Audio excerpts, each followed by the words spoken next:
नमस्कार दोस्तों, स्वागत है आपका वर्ल्ड नॉलेज रिपोर्ट में। दोस्तों आज हम बात करेंगे कि अप्रैल फूल्स डे की शुरुआत कैसे हुई या 1 अप्रैल को अप्रैल फूल्स डे क्यों मनाया जाता है।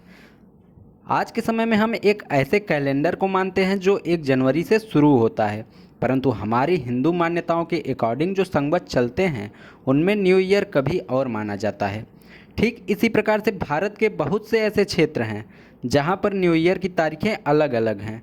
एक ज़माना था जब पूरी दुनिया पर अंग्रेज़ों का कल्चरल बोलबाला था, या फिर इन्होंने कहीं ना कहीं आधिपत्य जमा ही रखा था। उस समय पर जो ये कहते थे वैसा ही कैलेंडर माना जाता था, और उन्हीं कैलेंडर्स में आज जो आप 1 जनवरी का कैलेंडर्स मानते हैं, इसे आप ग्रिगोरियन कैलेंडर के नाम से जानते हैं, ये भी शामिल था। एक्चुअली 1582 के दौरान पोप ग्रिगोरी 13वें ने पुराने समय से जो चला आ रहा कैलेंडर ईयर था उसे बदल दिया था, क्योंकि 15वीं शताब्दी तक कहा जाता है कि जो न्यू ईयर है वह 1 अप्रैल को ही सेलिब्रेट हुआ करता था।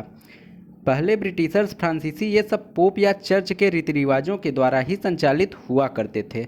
उस समय पोप राजा के समकक्ष या तो कहीं कहीं पर राजा से ज़्यादा प्रभावशाली हुआ करते थे। पोप होते क्या हैं? चर्च का जो सबसे बड़ा पादरी होता है वो पोप कहलाता है। पोप की बात उन देशों में माना जाना तो शुरू हो गया जहां पर पोप का प्रभाव था, परंतु और देश उन दिनों तक भी 1 अप्रैल को ही हैप्पी न्यू ईयर सेलिब्रेट करते रहे। एक पंक्ति है ना दोस्तों कि यदि आप अपनी लाइन बड़ी ना कर पाओ तो दूसरे की लाइन छोटी कर दो, अर्थात आप खुद को समझदार प्रूव ना कर पाओ तो दूसरे को बेवकूफ़ प्रूव कर दो। जी हाँ, ऐसा ही हुआ उस समय की परंपराओं में।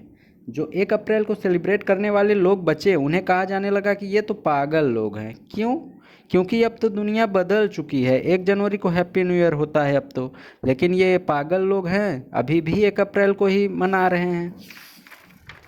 और इसी दिन से विधिवत रूप से शुरुआत हुई अप्रैल फूल्स डे की। और अप्रैल फूल्स डे जो है ना, ये पूरी तरह से हिस्ट्री के अंदर छा गया और आज भी हम इसे मनाते आ रहे हैं।